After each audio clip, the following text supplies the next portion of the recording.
On the 23rd of March, Boris Johnson told the country that people must stay home and certain businesses must close. This was odd because just 4 days earlier, on the 19th of March, the government said COVID-19 is no longer considered to be a high-consequence infectious disease in the UK. This is not a conspiracy theory. See the link below. We couldn't leave our houses except for exercise, but not for more than an hour, or to buy food, and some cops thought they could decide what food we were allowed to buy. We queued outside shops for some reason, 2 meters apart for some reason, to find there weren't any toilet rolls, for no good reason at all. Schools were closed, even though otherwise healthy children don't die of SARS-CoV-2. Remember, if you miss a few days of school for holiday, expect a fine, but they can close schools down for months on end, no problems. We even had people reporting their neighbours for the serious crime of jogging twice a day. Lucky there are no real issues like knife crime epidemic in major cities or terrorism to deal with.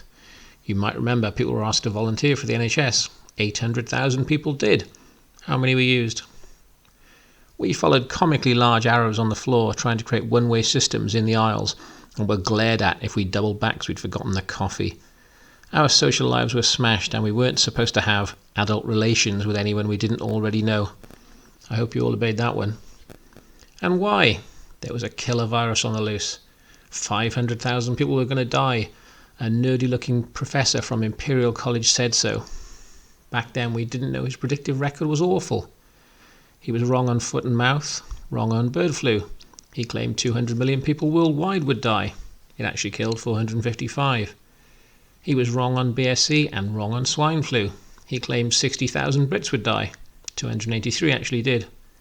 He wasn't terribly keen to release the 13-year-old computer code he'd used to model COVID-19. Nor did we know that despite this prophecy being the basis for the lockdown, it didn't apply to him. He could horizontally jog with women from all across London. Rules are for you, but not for him. Rather like getting a lecture from Al Gore about not flying too much because of global warming. It does make you wonder if he actually believed his own hype and was wildly reckless with his own and other people's lives, or perhaps he knew it was nonsense. Many of us thought it was over-the-top stuff. We were told we had to flatten the curve so the NHS wouldn't be overwhelmed. It was only 3 weeks while the Nightingale hospitals were built. Who knew? Maybe there would be a point in the Millennium Dome after all. Or maybe not. Then something really odd happened. On the 15th of June, we had to wear face masks on public transport. This was strange because we were told that face masks were pointless when death rates peaked. The Advertising Standards Authority actually banned 2 adverts which claimed that masks could protect you. This was a bit of a dilemma because the government couldn't do an absolute volte-face. So wearing masks protected others in some unspecified way. On June 15th, deaths were less than 20% of the peak and they continued to decline in exactly the same curve, wholly unaffected, it seems, by face masks. Until early August, there were no deaths. Oddly though, the places we had to wear masks kept increasing. First public transport, then some shops. Now we need to wear masks in all public transport, taxis, railway stations, airports, great for passport checks, auction houses, post offices, banks, solicitors' offices, accountants, hairdressers, nail salons, tattooists, vets, museums, galleries, cinemas, theatres, bingo halls, bowling alleys, indoor sports stadiums, fun fairs, theme parks, casinos, libraries, churches, funeral homes, and a lot more that I'm not going to bother reading. None of this appears to have had the slightest impact on death rates. Then something else odd happened. The government stopped talking about death because in August there was literally nothing to talk about. Hospitals were empty and nurses were busy rehearsing TikTok dance videos. You know, the way really busy people do. There was more or less a news blackout on the mainstream media, but videos of empty wards kept surfacing on social media. So the government started talking about positive tests. Some of us wondered if the new Black Death was really stalking the land, why did we need a test to tell us if we had it? But Matt Hancock was having none of that. The TV breathlessly reported that positive tests were up, forgetting to mention that negative tests were also massively up. This tends to happen when you do more tests. The reality is that in early April, every 1,000 tests yielded 400 positive results. In late September, every 1,000 tests yielded 12 positives. This is the dreaded second wave. And PCR tests themselves are wildly flawed. they were never designed for SARS-CoV-2. There is significant evidence that they detect viral fragments. So someone who's had antibodies associated with recent COVID recovery and is effectively immune can still test positive. It can't distinguish between COVID-19 and other coronaviruses.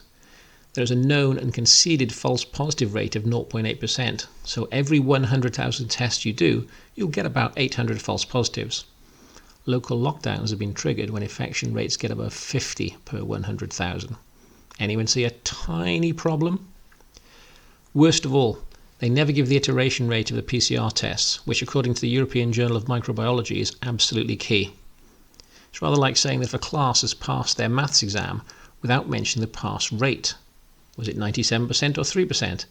That data is critical for the tests to mean anything at all, but it's simply never discussed. So where are we now? The famous and entirely arbitrary rule of 6 applies in your house, but not the train, the office, the shop, the gym, the pub, unless it's 10:05, obviously. Local lockdowns are being imposed like a patchwork all over the country. Eat out to help out, or stay home and save lives. Stay home. No, go back to work. No, sorry, stay home again. What is the government strategy? Do you remember the coronavirus alert levels? Level 1 is when COVID-19 is no longer present in the UK. That is virtually unachievable and an utterly stupid target. It's probably designed to be. So what about the vaccine? They're certainly trying to make it easy for manufacturers and researchers. The usual safety tests are set aside in the emergency, and if they do produce the 21st century version of thalidomide, they won't be legally liable. Anyone thinking about taking such a vaccine voluntarily may want to turn the TV off for a day or two. Look at other points of view. Would anyone buy a car if the dealer said to you, look, we rushed the brake tests and they didn't pass the usual safety standards. Also, you can't sue us if they fail. Would anyone buy such a car? Yet that is exactly what the government is trying to foist upon all of us. No, thank you. And no one has ever successfully produced a fully tested and provably effective vaccine against any coronavirus. So it may not be the smartest idea to have the vague hope for a vaccine as the cornerstone of your policy. So what's driving all this?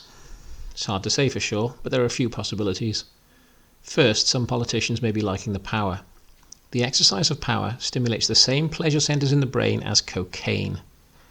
One particular leader from the devolved assemblies and parliaments seems to be enjoying herself far too much.